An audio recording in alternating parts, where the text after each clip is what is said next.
For Quartz, I'm Heather Landy, and we're here today with Alison Brie, who co-wrote and stars in Somebody I Used to Know.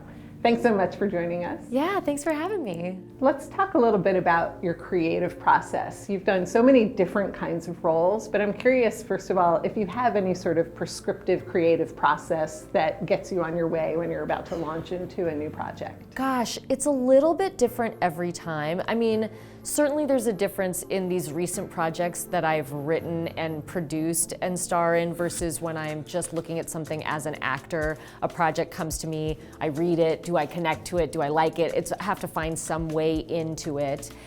And then as an actor, probably my process is pretty much the same. I like to do a lot of homework. That's my type A qualities coming out of me. I like to do research on the kind of character, what's their job, what's the details in the script. I've done some films that are based on real life and real people, sort of kind of like really fun to delve into that. Even Glow, I worked on a show called Glow on Netflix, and that was a real show, so I got to watch those episodes and tonal work, right? Like to watch films that I think are in the same vein. I'll often make a musical playlist that goes along with the character or their emotional journey in the project.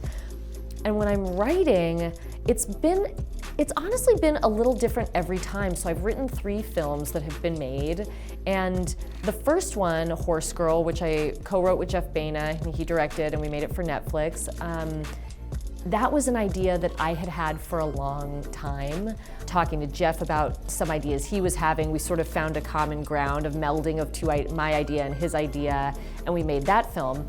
The next film I made with Jeff was called Spin Me Round, and that came out last year, and in that case, that was an idea that Jeff had already had, so he brought that to me. It was sort of like, okay, what do I connect to from this nugget of story that Jeff has already developed, and which avenues do I want to explore more, and can we dig into more? And then this project was like the first time with a co-writer. I co-wrote it with my husband, Dave Franco, and it was like a mutual idea, right? We knew we wanted to make something in this genre. We were in Dave's hometown thinking about what happens when you go home and see people from your past and what that brings up for a person emotionally.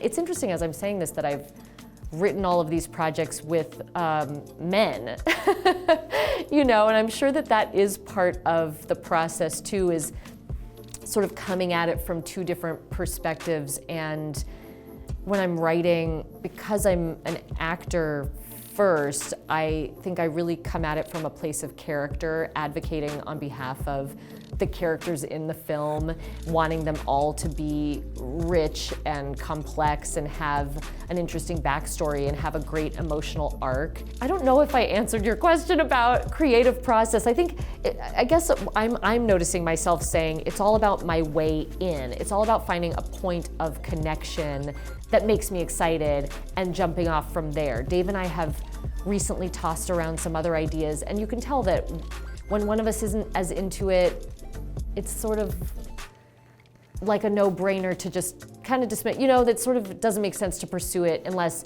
there's something that we feel really strongly about, the nugget of the idea. Is there a place or a setting that allows you, especially when you're writing, that allows you to feel most creative? What conditions that you need around yourself? Sure. Well, Dave and I don't have a proper office in our house. So we usually write either in the living room or sort of outside in an outdoor space. And I guess it's the same with Jeff. We would write, it's a cozy living room and couches, or being outside. I know that when Jeff and I are writing together, anytime we hit a wall, we would always go take a walk. And Dave and I kind of do the same. It's nice to get out, get the blood flowing, kind of get your mind on something else. Actually, a lot of ideas in this film came while I was making dinner, and Dave would sit nearby. I feel like you'd let part of your brain do something else, and then that creative side just kind of kicks in.